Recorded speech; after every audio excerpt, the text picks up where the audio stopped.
साय नमः। आज हम आदरंतीन संहिता सूत्र के विषय में बता रहे हैं। ये सूत्र है आदरंतीन संहिता। ये पहले अध्याय का पहले पाद का 71 नंबर का सूत्र है। इसमें जो अनुवृत्ति आ रही है वो तपरस तत्कालश सूत्र की अनुवृत्ति आ रही है ना। उसका नंबर है 1170। और इस सूत्र की अनुवृत्ति जो जा रही है वो येन विधि तदंत से सूत्र में जा रही है। उसका नंबर है 1172। इसका संस्कृत में अर्थ कर रहे हैं। इसकी वो बताते हैं, आदि जो शब्द है वो प्रथमांत है और अंतीन जो शब्द है वो तृतीया का एक वचन है। संहिता भी तृतीया का है। ठीक है। अब इसका अर्थ कर रहे हैं संस्कृत में। अंत्येन इतः संहिता आदि मध्यगानां स्वस्य च संज्ञा स्यात् यथा अणति। आ ई उ वर्णानां संज्ञा एवं अच हल अल इत्यादयः। ये इसका संस्कृत में अर्थ कर रहे हैं। कह रहे हैं अंत्येन इतः, तो अंत इत के सहित। अंत्येन इतः सहिता मान अंत इत के सहित। आदिर वर्णः स्व अपना, स्वस्य च मान अपने, मध्य गाना मान मध्य वालों का, है ना। संज्ञा माने ज्ञान, है ना, कराता है। ठीक है। इसका अर्थ हो गया अंत इत के सहित जो आदि वर्ण है वह अपना, दो बार आ गया स्वस्य, वह अपना, और चयमान और अपने मध्य वालों का, है ना, ज्ञान मान संज्ञा मान ज्ञान कराता है, संज्ञा करता है। तो इस सूत्र का नाम है प्रत्याहार बनाने वाला सूत्र। ये प्रत्याहार बनाता है। प्रत्याहार बनाने की इसमें कला है। ये प्रत्याहार किस तरह बनाता है वो हम आपको समझाएंगे। जो सूत्र घटेगा जब ही प्रत्याहार बनेगा, उस पर प्रत्याहार नहीं बनेगा।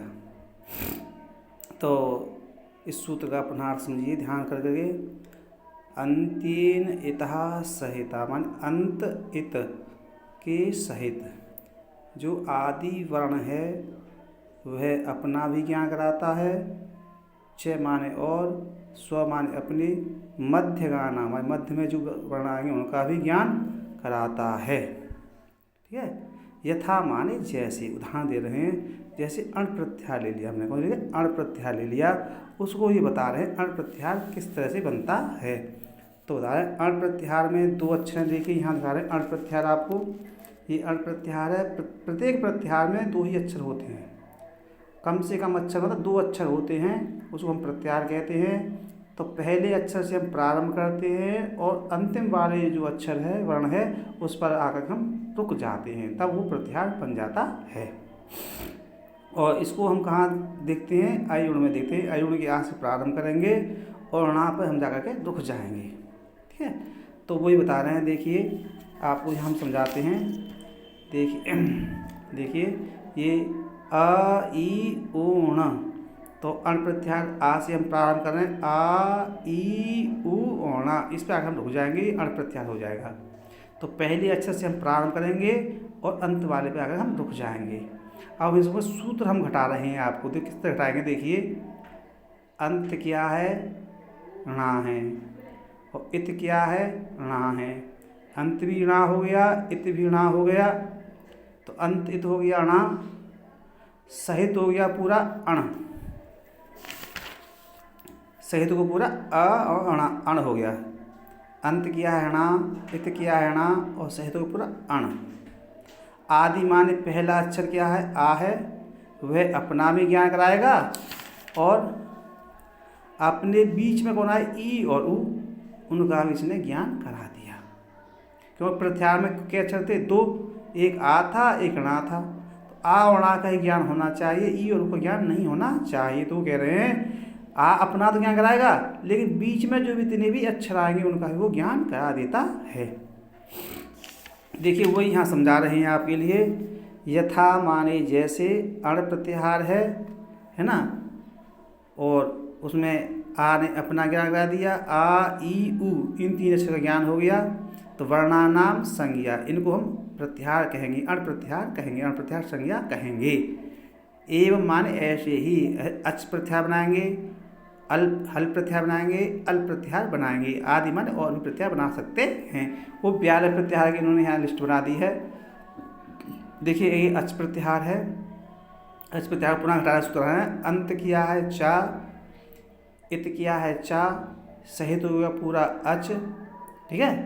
और आदि अक्षर क्या है, आ है, वह अपना भी ज्ञान कराएगा और बीच में जितने भी अक्षर आएंगे उनका भी वो ज्ञान करा देता है। तो देखिए अब यहाँ आपको समझा रहे हैं। देखिए चा हमें ये प्राप्त हो गया, तो अंत में क्या है, चा है, इत क्या है, चा है, और सहित हो गया पूरा अच, ठीक है।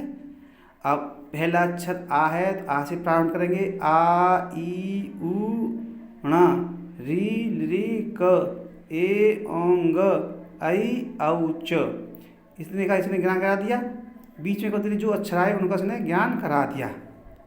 ज्ञान करने के बाद में अब ये बता रहे हैं कि अब यहाँ पर जो णा है, का है, गा है, ये जो बीच में अंतिम जो अक्षर आ रहे हैं इनको हम यहाँ पर नहीं लिखेंगे, नहीं बताएंगे, क्योंकि प्रत्याहारों में इत संज्ञक का ग्रहण नहीं होता। प्रत्याहारों में इत संज्ञक का ग्रहण नहीं होता, इसलिए इनको हम यहाँ से हटा देंगे। जब हम अच प्रत्याहार बनाएंगे तो क्या करेंगे, आ ई उ, री लिरी, ए ओ, ऐ औ, गा का औणा को हम यहाँ पर नहीं बोलेंगे, नहीं लिखेंगे, नहीं बताएंगे, क्योंकि प्रत्याहार में इनका ग्रहण नहीं होता है। प्रत्याहारेषु इताम ना ग्रहणम, प्रत्याहार में इनका ग्रहण नहीं होता है। पहला अक्षर लिया जाता है और लास्ट का अक्षर लिया जाता है, और जो अंतिम अक्षर होते हैं, बीच में जो अंतिम अक्षर आते हैं उनको छोड़ दिया जाता है। इस प्रकार से हम यहाँ प्रत्याहार बनाते हैं। ठीक इसी प्रकार से हम कोई सा भी प्रत्याहार ले सकते हैं। पहला अक्षर जो है चाहे बीच में हो सूत्र के या आदि में हो, लेकिन हम वहीं से प्रारंभ करेंगे जहाँ से पहला अक्षर हमारे प्रत्याहार में दिया है।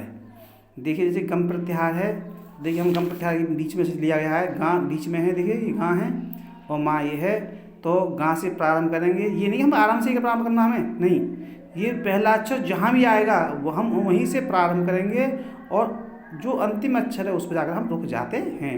तो गम में अंत में क्या है, माँ है, इत क्या है, माँ है, सहित हो गया पूरा गम, गा ने अपना भी ज्ञान करा दिया और ना का भी उसने ज्ञान करा दिया। इस प्रकार से ये गम प्रत्याहार बन जाता है। ठीक इस प्रकार से आपको 42 जो प्रत्याहार हैं इनको इसमें ग्रहण करना है। भाई व्याकरण में इतने प्रत्याहार का ही क्या आवश्यकता होती है। प्रत्याहार तो और भी बनते हैं लेकिन उनकी यहाँ आवश्यकता नहीं है, केवल 42 प्रत्याहार यहाँ पर बनते हैं। अब एक चर्चा और हम करेंगे कि अण प्रत्याहार 2 हैं। तो एक अण तो है अयुण के णा तक, और एक अण क्या है, देखिए अब हम आपको समझा रहे हैं। एक अयुण के णा तक अण प्रत्याहार बनेगा और एक आ से लेकर के लण के णा तक बनेगा, ठीक है। इस प्रकार से 2 प्रत्याहार बनेंगे। तो पहला प्रत्याहार अण है, दूसरा प्रत्याहार भी अण है, यहाँ तक है, ठीक है। तो दोनों प्रत्याहारों के अलग अलग इनके उदाहरण हैं और अलग अलग इनका प्रयोग है, ठीक है। जहाँ जैसा आएगा हम आपको वहाँ वैसा ही बताते चले जाएंगे, ठीक है। लेकिन एक बात विशेष ध्यान रखना, आपको बीच में ये जो आ रहे हैं प्रत्याहार के बीच में जो आएंगे, अंतिम जो अक्षर आएंगे जिन्हें हलंत कहते हैं, इत कहते हैं, उनको आपको नहीं बताना है ना लिखना है।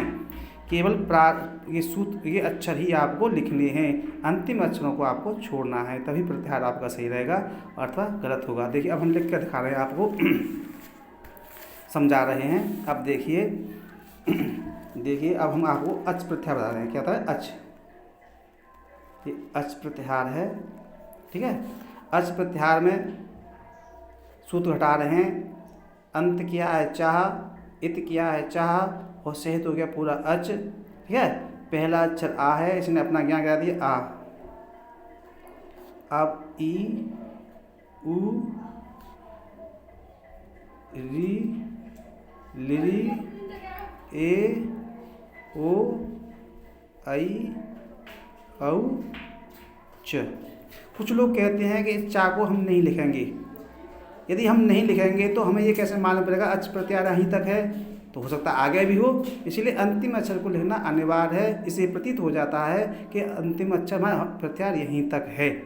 यदि हम यहाँ नहीं लिखेंगे तो समस्या सामने आ जाती है बच्चे को। जो कमज़ोर बुद्धि वाले होते हैं उनको परेशानी आती है, जो अधिक अच्छी बुद्धि वाले होते हैं तो एक बार समझ में आ जाता है। ठीक है, इसलिए तो अंतिम अक्षर जो चा है उसको हम यहाँ लिखते हैं, लेकिन इसको गिना नहीं जाता है। अच प्रत्याहार में केवल क्या चढ़ाएंगे, 1 2 3 4 5 6 7 8 9, ये 9 अक्षर ही आते हैं और ज़्यादा अक्षर नहीं आते हैं, इसलिए इसको हम अच प्रत्याहार कहते हैं। आपकी समझ में आ गया होगा। और यदि इसमें कोई त्रुटि हो, कोई परेशानी हो तो आप हमें लिख करके बता सकते हैं। धन्यवाद।